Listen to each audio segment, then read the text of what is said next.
श्री स्वामी समर्थ. प्रभू श्रीरामांचे भक्त हनुमान म्हणजेच शंकराचा 11वा अवतार.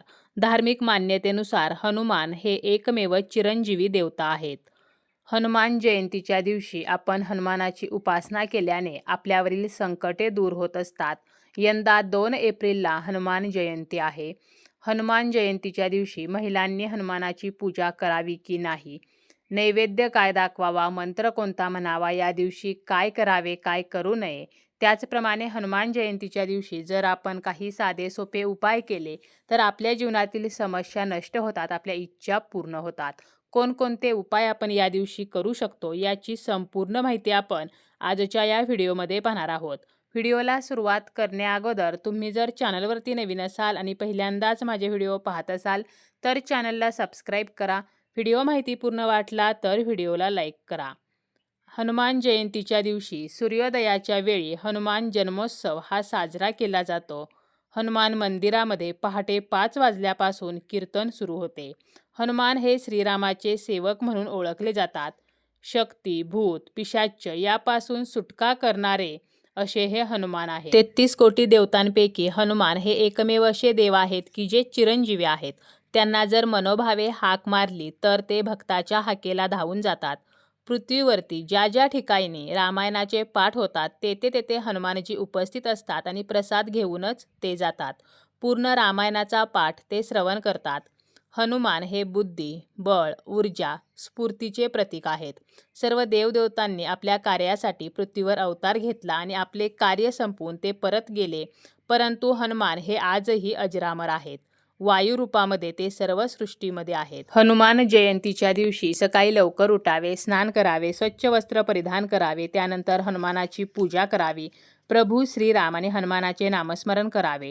हनुमानाच्या प्रतिमेचे पूजन करत असताना मनोवेगाने जाणारा, वाऱ्याप्रमाणे वेगवान, जितेंद्रिय वायुपुत्र, श्रीरामाचे दूत अशा मारुतीस मी शरण आलो आहे असे म्हणून पूजेला सुरुवात करावी. पूजा करताना मारुतीच्या प्रतिमेला अनामिकेने शेंदूर लावावा, रुईचा हार आणि फुले अर्पण करावीत, अगरबत्तीने ओवाळावे, त्यानंतर नारळ फोडावा, 5 प्रदक्षिणा घालाव्यात. पूजेमध्ये जर काही चूक झाली असेल तर मला माफ करा अशी क्षमा प्रार्थना सुद्धा करायची आहे. साध्या सोप्या पद्धतीने पूजा करायची आहे. त्यानंतर माझ्या आयुष्यामध्ये ज्या समस्या आहेत तर त्या नष्ट होऊ द्या, माझ्या कामामध्ये मला यश द्या अशी सुद्धा प्रार्थना करायची आहे. आणि प्रसाद म्हणून आपल्याला या दिवशी सुंटवडा जो आहे तर तो बनवायचा आहे. सुंटवड्याचा नैवेद्य दाखवायचा आहे. ओम हनुमते नमः, तर हा मंत्र आपल्याला म्हणायचा आहे. त्याचप्रमाणे हनुमान चालिसेचे पठण करायचं आहे. या दिवशी आपण रामरक्षेचं पठण सुद्धा करू शकतो.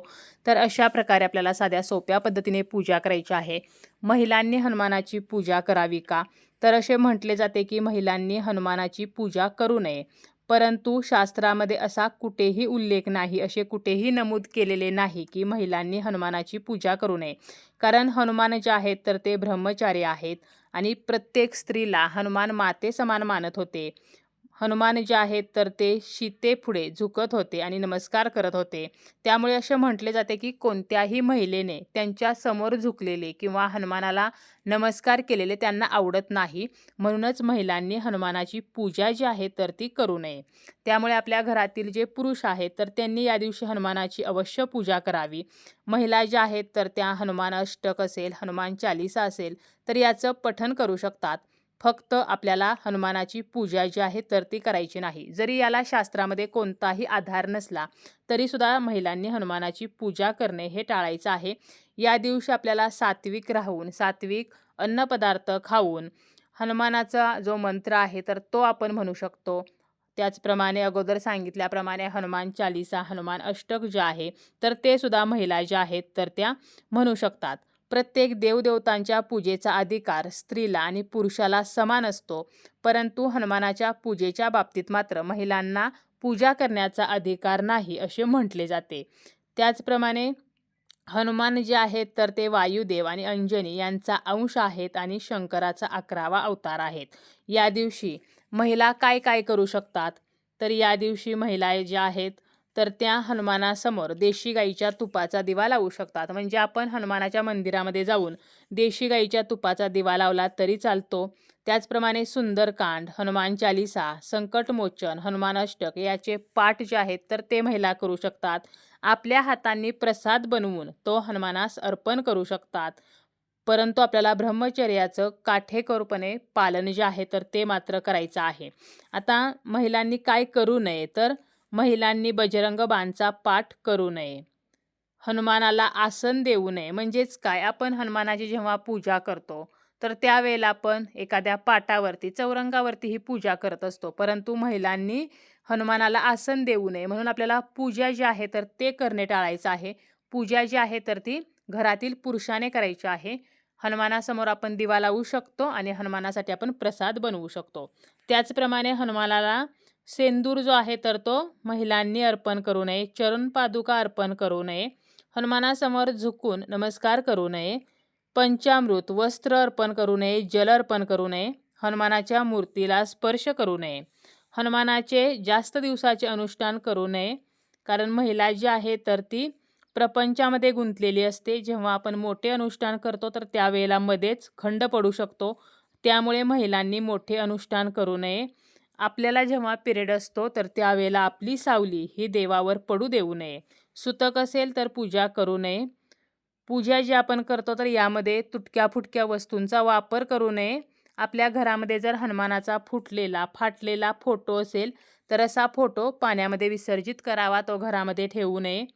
पूजा करत असताना काळ्या रंगाचे कपडे घालू नयेत. शक्यतो लाल किंवा पिवळ्या रंगाचे कपडे परिधान करावे. या दिवशी आपण काही उपाय आवर्जून करावेत. जसं की आपला व्यवसाय असेल आणि व्यवसायामध्ये भरभराट व्हावी तर यासाठी लाल रंगाचे वस्त्र हनुमानास अर्पण करावे.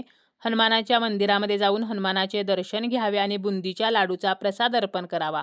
त्याचप्रमाणे 5 तूप लावलेल्या पोळ्या करून हनुमान जयंतीच्या दिवशी आपण हा जर नैवेद्य दाखवला तर शत्रूपासून आपली सुटका होते. आपल्याला जर शत्रुपीडा असेल, शत्रुदोष असेल तर आपण हा उपाय नक्की करायचा आहे. सुख समृद्धीसाठी हनुमान चालीसा, हनुमान अष्टक याचे पठण करायचं आहे. रामरक्षेचे पठण करायचं आहे. आर्थिक अडचणी जर आपल्या घरामध्ये असतील तर आपल्याला हनुमान मंदिरामध्ये चमेलीच्या तेलाचा दिवा लावायचा आहे आणि हनुमानाला वस्त्र जे आहे तर ते अर्पण करायचं आहे.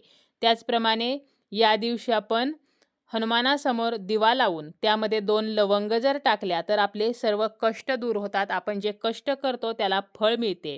पिंपळाची 11 पाने घेऊन त्यावरती शेंदुराने श्रीराम लिहायचे आहे आणि त्याचा हार करून तो मारुतीस अर्पण करायचा आहे. म्हणजे हनुमानाला अर्पण करायचा आहे. आता हा हार अर्पण करत असताना महिलांनी तो हार बनवायचा आहे आणि आपल्या घरातील पुरुषाच्या हातून हा हार जो आहे तर तो अर्पण करायचा आहे. यामुळे सुद्धा आपल्या जीवनातील समस्या नष्ट होत असतात. आपल्या जीवनातील संकटे दूर व्हावीत म्हणून 21 वेळेला मारुती स्तोत्र आपल्याला म्हणायचं आहे. हनुमान जयंतीच्या दिवशी आपल्या घरावरती आपण केसरी झेंडा जो आहे तर तो लावू शकतो.